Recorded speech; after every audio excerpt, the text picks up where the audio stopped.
मी तुम्हाला नेहमीच अगदी घरातले पदार्थ वापरून सोप्या सोप्या पण चविष्ट रेसिपीज दाखवत असते. तर त्यातलीच आज अजून एक रेसिपी मी तुम्हाला दाखवणार आहे, जी तुम्ही नाश्त्यासाठी किंवा मुलांना डब्यात देऊ शकता. तर आज मी तुम्हाला दाखवणार आहे ज्वारी आणि दुधीचं धिरडं. आपण सुरुवात करूया. सगळ्यात आधी मी पाव दुधीचा तुकडा, म्हणजे दुधी जर मोठा असेल तर पाव, लहान असेल तर अर्धा असा दुधी किसून घेतलेला आहे आणि तो इथे पाण्यात घालून ठेवलेला आहे. आता हे सगळं जे पाणी आहे ते आपण काढून घेऊ. दुधीला खूप पाणी सुटतं, त्यामुळे हा असा दुधी पिळून आपण घ्यायचा आहे. आता हा जो दुधी आहे ना, हा साधारण 1 कपभर एवढा झालेला आहे.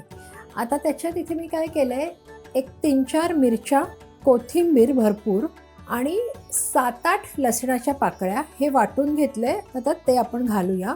हे जरा मिक्स करूया. आता ह्याच्यात एक एक करून आपण सगळे इन्ग्रेडियंट्स घालून घेऊया. 2 टीस्पून पांढरे तीळ घेतलेले आहेत. चवीप्रमाणे आपल्याला मीठ घालून घ्यायचे. 2 टीस्पून गोडा मसाला, अर्धा टीस्पून हळद, 1 टीस्पून ओवा, 2 टीस्पून धणे आणि जिऱ्याची पावडर. हे सगळं आता आपण व्यवस्थित मिक्स करूया. आता इथे मी काय केलंय ना, पाव कप पालकाची पानं स्वच्छ धुवून बारीक चिरून घेतलेली आहेत. हे अगदीच ऑप्शनल आहे, किंवा तुम्हाला जर आवडत असेल तर इथे गाजर सुद्धा किसून घालू शकता. 3 टेबलस्पून एवढं बारीक असं शेंगदाण्याचं कूट घातलेलं आहे. ह्याला खूप छान अशी नटी टेस्ट येते. आता ह्याच्यात जेवढं राहील तेवढंच पीठ आपण भिजवणार आहोत. दुधी आणि सगळे मसाले आपण छान मिक्स करून घेतलेले आहेत. आता हे जे मिश्रण आहे हे आपल्याला एक 5 मिनिटासाठी बाजूला ठेवायचे. त्याने काय होईल ना, की या दुधीला पाणी सुटेल आणि त्या पाण्यातच आपण ही सगळी पिठं भिजवणार आहोत. 5 मिनिटं झालेली आहेत, तुम्ही बघू शकता. हे आता एक एक करून ह्याच्यात आपण पिठं मिक्स करूया. 1 कप एवढा बेसन घेतलंय. त्यानंतर 1 कप हे ज्वारीचं पीठ घेतलेलं आहे आणि 1 कप कणिक घ्यायची. शक्यतो आपल्याला ह्याच्यात पाणी घालायचं नाही आहे, पण अगदीच गरज वाटली तर थोडंसं पाणी, 1-2 चमचे पाणी घातलं तरीसुद्धा चालेल. कारण कसं आहे ना, की ह्याला पाणी थोड्या वेळाने सुटत जाणार आहे. आत्ता जरी हे घट्ट वाटत असलं तरी थोड्या वेळाने ह्याला पाणी सुटणार आहे. हाताने छान असं आपल्याला मळून घ्यायचं. थोडंसं तेल घालूया, हाताला चिकटतंय ना म्हणून. आणि आता हे व्यवस्थित मळून घेऊया. अशा प्रकारे हा गोळा तयार झालेला आहे. आता हा आपल्याला अजिबात ठेवायचा नाही आहे, लगेचच आपल्याला धिरडी करायला घ्यायची आहेत. कारण हा गोळा जेवढा वेळ तुम्ही जास्त ठेवाल तेवढं त्याला पाणी सुटत जाईल. धिरड्यांचं पीठ तयार आहे. आता आपण धिरडी थापून घेऊया. तर त्यासाठी ना मी इथे बटर पेपर घेतलेला आहे आणि सगळ्यात महत्त्वाचं म्हणजे इथे मी बिडाच्या तव्यावर ही धिरडी करणार आहे. तुमच्याकडे जर बिडाचा तवा असेल, लोखंडाचा तवा असेल किंवा नॉनस्टिकचा तवा असेल तुम्ही वापरू शकता. पण आज मी तुम्हाला एक टिप देणार आहे की बिडाचा किंवा लोखंडाचा तवा नॉनस्टिक कसा करायचा बघूया. गॅस ऑन करूया. तर इथे तेल घ्यायचं जरा जास्त आणि ते संपूर्ण तव्याला लावून घ्यायचं.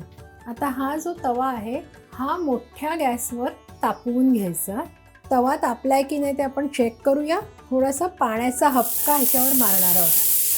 बघू शकता तवा छान तापलेला आहे.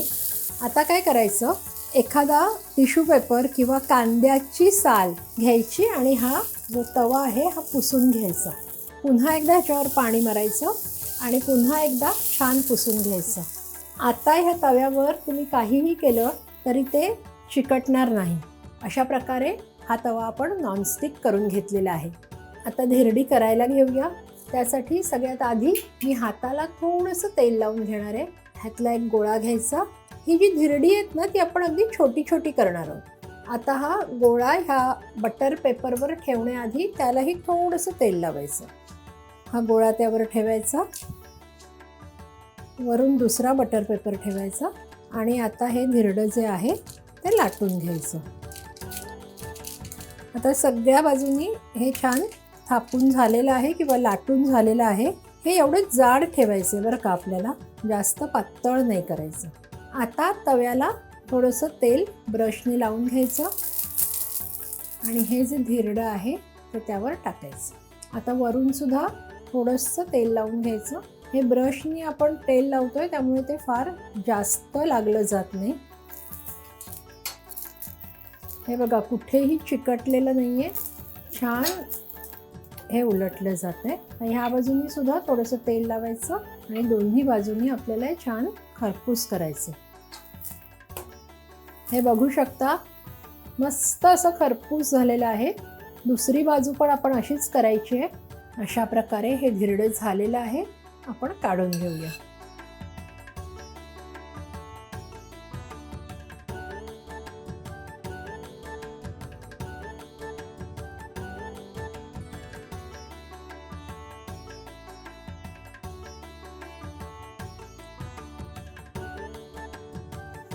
खूप मस्त खुसखुशीत झालेली आहेत आणि अगदी चटपटीत अशी ह्याची चव आहे. ही धिरडी 2 ते 3 दिवस टिकतात. तुम्ही प्रवासाला सुद्धा नेऊ शकता. आणि जर मुलं दुधी खात नसतील तर हे नक्की करून त्यांना द्या, ते खूप आवडीने खातील ह्याची मला खात्री आहे. तर अशा छान छान रेसिपीजसाठी रुचकर मेजवानीला लाईक, शेअर आणि सबस्क्राईब करा. आपण पुन्हा भेटतोय पुढच्या भागात.